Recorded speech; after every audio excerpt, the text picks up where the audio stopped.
गुरु ब्रह्म महिमा अलेख शरणम। ब्रह्मनिष्ठ श्री सद्गुरुदेव जी का उपदेश ग्रहणीय और गृही गुरु निषेध। सत्य सनातन महिमा धर्म के प्रवर्तक विश्व पूज्य श्रीमद् प्रबुद्ध गुरु महिमा महाप्रभु जी का यह उपदेश है कि संसार त्यागी आबाल्य ब्रह्मचारी ब्रह्मवेत्ता ब्रह्मनिष्ठ सिद्ध साधु श्री सद्गुरुदेव जी से ही ब्रह्म दीक्षा का ग्रहण करना है। कभी भी गृहस्थ व्यक्ति से दीक्षा ग्रहण नहीं करना है। पाषाणैः क्रियते नौका सारं भारं न धारयेत् गृही गुरुर्न कर्तव्यो न तरन्ति न च तारयेत्। नारद गीता।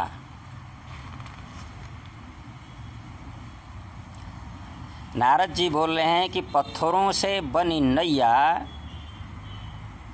जैसे स्वयं उस पार पहुँच नहीं सकती तथा ज़्यादा वजन धारण करने की क्षमता नहीं रख पाती है, उसी प्रकार गृही व्यक्ति को दीक्षा गुरु नहीं करना है।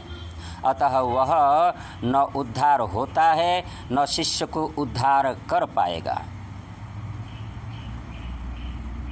न ते विदुः स्वार्थ गतिम ही विष्णु दुराशया ये बहिरर्थमानितः। अंधा यथांधे रूपनीयमाना वाची सतंत्र्या मुरुदास्ति मुरुदाम्नि बद्धः। श्रीमद् भागवत महापुराण। भक्त प्रहलाद ने कहा है कि विषयासक्त व्यक्तियों को गुरु ज्ञान करने से अंधा के परिचालित अंधा ज्ञान की भांति है। विषयी व्यक्ति वास्तविक गुरु उपदेश को जानकारी कर नहीं पाते हैं। संसार की क्रियाओं से बंधा हुआ जो व्यक्ति ब्रह्मज्ञानी का परिचय देता है वह चंडाल की भांति है। उसका कर्म और ज्ञान दोनों भ्रष्ट हैं। उसे अंत्यज की तरह त्याग करना उचित है।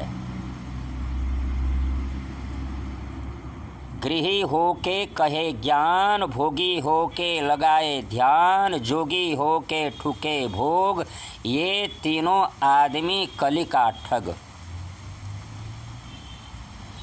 जो व्यक्ति गृही होकर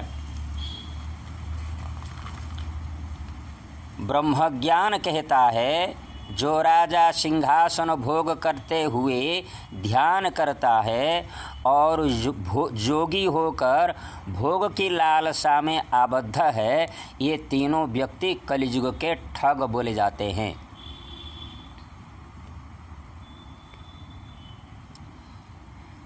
महाप्रभु जी का यह उपदेश है। ब्रह्मज्ञान भक्ति योग उपदेश का प्राप्त होने के पश्चात पहले किए हुए मंत्रदाता गुरुओं का त्याग करना है। मोक्ष मार्ग ब्रह्मज्ञान का प्राप्त न होने से उचित सद्गुरु जी का आश्रय लेना चाहिए।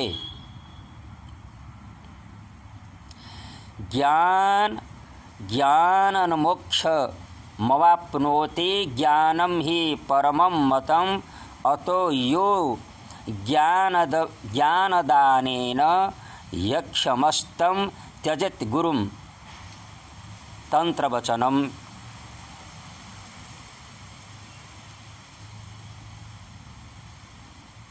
जो गुरु ब्रह्मज्ञान के बारे में जिस शिष्य की अभिलाषा पूर्ण करने को असमर्थ हैं, वह शिष्य वैसा गुरु का परित्याग करके अन्य गुरु का आश्रय ग्रहण करना है। क्योंकि ब्रह्मज्ञानी ही श्रेष्ठ और ब्रह्मज्ञान द्वारा मुक्ति प्राप्त होता है। मधुलुब्धो यथा भृंगः पुष्पात् पुष्पान्तरं व्रजेत ज्ञानलुब्धस्तथा शिष्यो गुरुर्गुरुबान्तरं व्रजेत। अतएव महेशानि लक्ष्मीकं गुरुं त्यजेत। तंत्रसार। श्री शिव जी बोले हैं कि मधुलुब्ध मधुमक्खी जैसे पुष्पों से मधुपान करके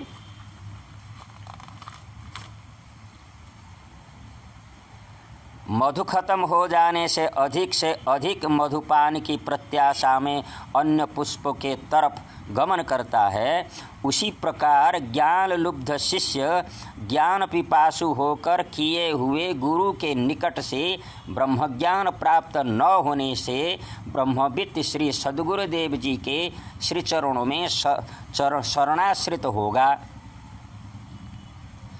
अतः हे माहेश्वरी, इसी अवस्था में 1,00,000 गुरु भी परित्याग किया जा सकता है।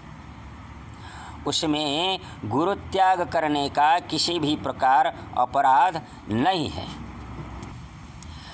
झूठे गुरु के पक्ष को त्यजत न कीजे वार, द्वार न पावे शब्द का भटके बारंबार। कबीर साहब दोहा बोली।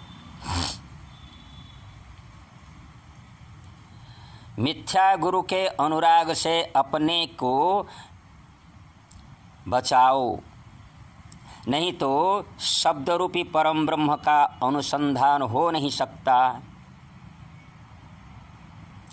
बल्कि किए हुए भ्रम अंधकार से बार बार भवसागर में जन्म मरण चक्र में भटकना पड़ेगा। कानफुंका गुरु हद का, बेहद का गुरु आवार, बेहद गुरु जब मिले तो लागे मीठा न ठौर। कबीर साहेब दोहा बोली।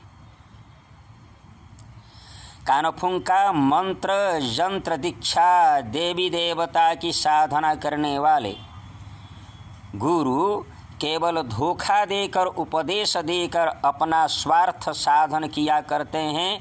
यह गुरु शिष्यों का अधपतन का कारण है।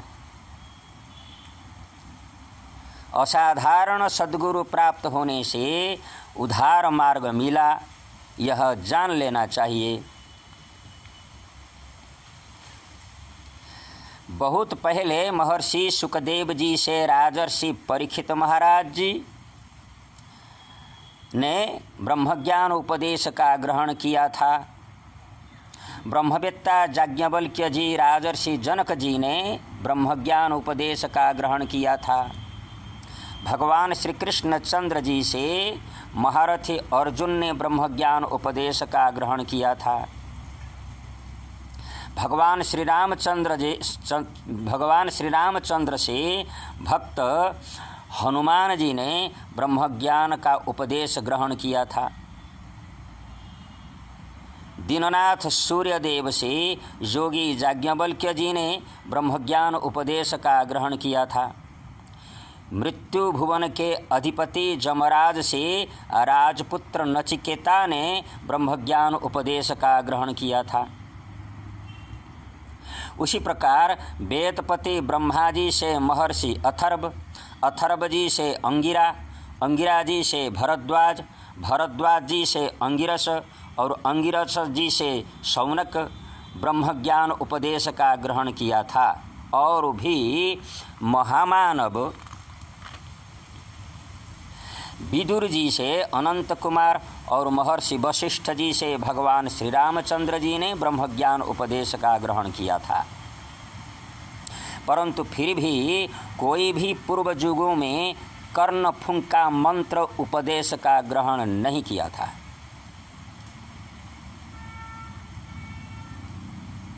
महान तत्ववेत्ता वेदांतिकों ने पूर्व युगों में और इस युग में शिष्यों के भ्रमजाल को छेदन करके उन सब के अभिलषित ब्रह्मज्ञान उपदेश का प्रदान किया है।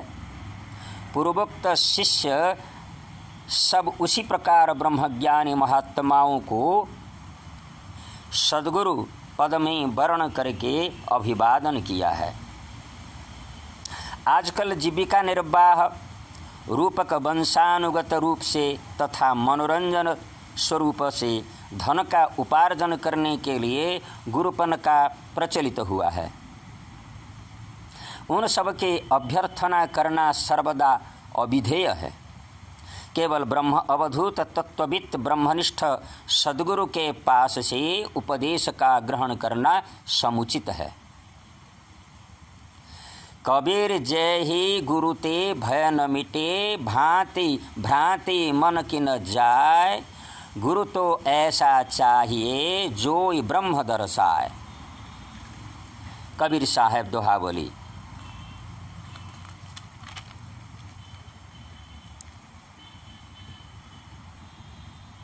साहेब कबीर जी बोले हैं कि जिस गुरु से मन का भ्रम दूर नहीं होता है और भव भय नहीं मिटता है, ऐसा गुरु से प्रयोजन नहीं है। जो सद्गुरु जी ब्रह्म का साक्षात्कार करा सकते हैं, उन्हीं सद्गुरु जी का अन्वेषण करना चाहिए। ज्ञान कहाँ अज्ञान बिना, तम बिन कहाँ प्रकाश, निर्गुण कहें जो सगुण बिन, सो गुरु तुलसीदास। संत तुलसीदास जी। अज्ञानताहीन ज्ञान की कथा, अंधकारहीन प्रकाश एवं सगुण से रहित निर्गुण के विषय पर जो साधक उपदेश दे सकते हैं, संत तुलसीदास जी कहते हैं वे ही श्री सद्गुरुदेव जी हैं। उसी प्रकार धर्म विहीन तत्व विहीन वेदज्ञ पंडितों को भी त्याग करना जरूरी है। बाग बैखरी शब्दझरी शास्त्र व्याख्यान कौशलम, वैदुष्यम विदुषाम तद्वद भुक्तये न तो मुक्तये। विवेक चूड़ामणि।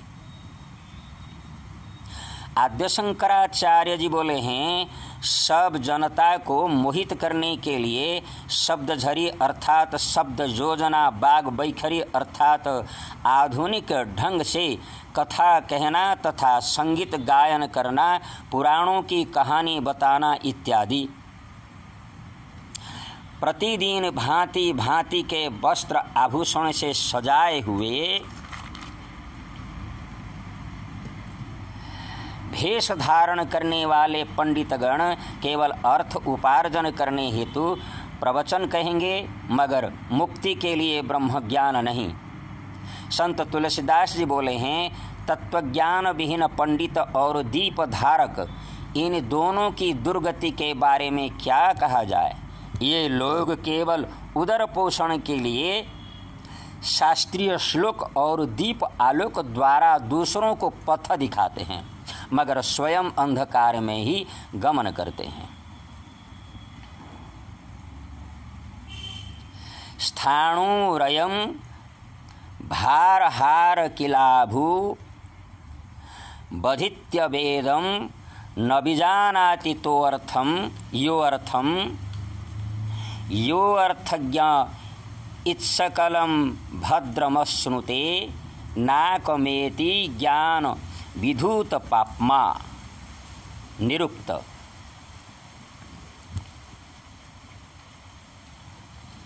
जैसे वेद को स्वर के सहित पाठ करने वाला अर्थ तत्व नहीं जानता, जैसे वृक्ष अपने डाली पत्ता फूल फल का भार वहन करता है और पशु जैसे धान गेहूं आदि अनाजों का भार वहन करता है, उन सब का मूल्य कुछ नहीं समझते हैं, उसी प्रकार वेद पाठ करने से क्या होगा। लेकिन जो साधक उसके अर्थ तत्व ब्रह्म तत्व को भलीभांति जानकर साधना करते हैं, देहांत में परमानंद गति को प्राप्त करते हैं। गुरु ब्रह्म महिमा अलेख शरणम, परम ब्रह्म महिमा अलेख शरणम, सच्चिदानंद ब्रह्म महिमा अलेख शरणम।